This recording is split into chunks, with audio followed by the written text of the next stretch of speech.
চাঁদপুরের কচুয়া উপজেলায় ঢাকা বিশ্ববিদ্যালয়ের মার্কেটিং বিভাগের প্রাক্তন শিক্ষার্থী ও কচুয়ার সরাইলকান্দি গ্রামের কৃতি সন্তান রফিকুল ইসলাম রনির উদ্যোগে মার্কেটিং বিভাগের সংগঠন MKT20 ফাউন্ডেশনের বৃত্তি পরীক্ষা অনুষ্ঠিত হয়েছে। শুক্রবার 6 ডিসেম্বর কচুয়া উপজেলার কলাকোপা ভুইয়া প্রজেক্টে এপি সরকারি প্রাথমিক বিদ্যালয়ের ৫ম শ্রেণীর শিক্ষার্থীদের নিয়ে এই পরীক্ষা অনুষ্ঠিত হয়। MKT20 ফাউন্ডেশনের ভাইস প্রেসিডেন্ট রফিকুল ইসলাম রনির উদ্যোগে বৃত্তি পরীক্ষায় কচুয়ার ৬টি ইউনিয়নের ৭৮টি বিশ্ববিদ্যালয়ের ৩০২ জন শিক্ষার্থী আনন্দঘন পরিবেশে অংশগ্রহণ করে। কচুয়া উপজেলা প্রাথমিক সহকারী শিক্ষা অফিসার সুভাষ চন্দ্র সরকারের তত্ত্বাবধানে ও সাচার সহকারী প্রাথমিক বিদ্যালয়ের সিনিয়র শিক্ষক মোহাম্মদ মাহবুব আলম ও বাহারউদ্দিন ভুইয়ার পরিচালনায় চাঁদপুরের বিভিন্ন উপজেলার অর্ধশতাধিক শিক্ষক হল পরিদর্শক, হল পর্যবেক্ষক হিসেবে দায়িত্বে ছিলেন। উল্লেখ্য যে আগামী ১৩ ডিসেম্বর শুক্রবার কচুয়ার ঐতিহ্যবাহী কলাকোপা ভুইয়া প্রজেক্টে এই বৃত্তি পরীক্ষার ফলাফল ঘোষণা, পুরস্কার প্রদান ও নাগরিক সম্বর্ধনা প্রদান করা হবে।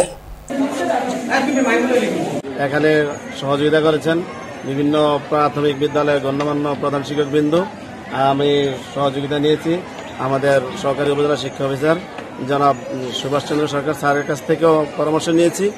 আর এখানে আমরা স্বচ্ছতা রাখার জন্য যে কাজটুকু করেছি, আমরা প্রশ্নপত্র থেকে শুরু করে সবকিছু আমরা এটা একদম গোপনীয় রেখেছি। আজকে সকলের সম্মুখে আমরা এই প্রশ্নপত্রগুলো খুলেছি। আমাদের এই ১ থেকে ৬ নম্বর ইউনিয়নের ৮৪টি বিদ্যালয়ের ৩০২ জন শিক্ষার্থী এখানে অংশগ্রহণ করেছে। আমরা এই আরো স্বচ্ছতা রাখার জন্য আমরা আমাদের অনুদান দিচ্ছেন, সমাজসেবা করছেন, সেই উদ্যোগ থেকে আমি আর আমার শ্রদ্ধেয় বাহার স্যার চিন্তা করলাম যে আমরা যদি ওনাকে আমাদের প্রাথমিক বিদ্যালয়ে ইনভলভ করাইতে পারি, বাচ্চাদের একটা বৃত্তির ব্যবস্থা করতে পারি, তাহলে আমার মনে হয় বিভিন্ন কারণে এটা হয়ে পড়ছে। সেই জন্য এই ধরনের শিক্ষার্থীদের বিভিন্ন উপায়ে অনুপ্রাণিত করার মধ্যে একটা হইল এই ধরনের পরীক্ষা নেওয়া।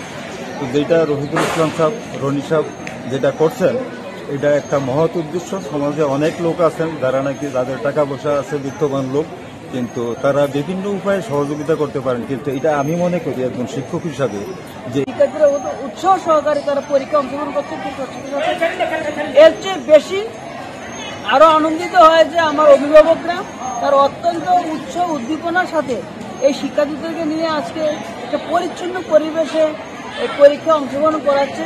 এবং আমি মনে করি যে এতে করে শিক্ষার্থীদের যে সৃজনশীলতা বৃদ্ধি পাবে, কারণ কোনো কিছুই অনভ্যাস থাকে, সৃজনশীলতা রহিত হয়।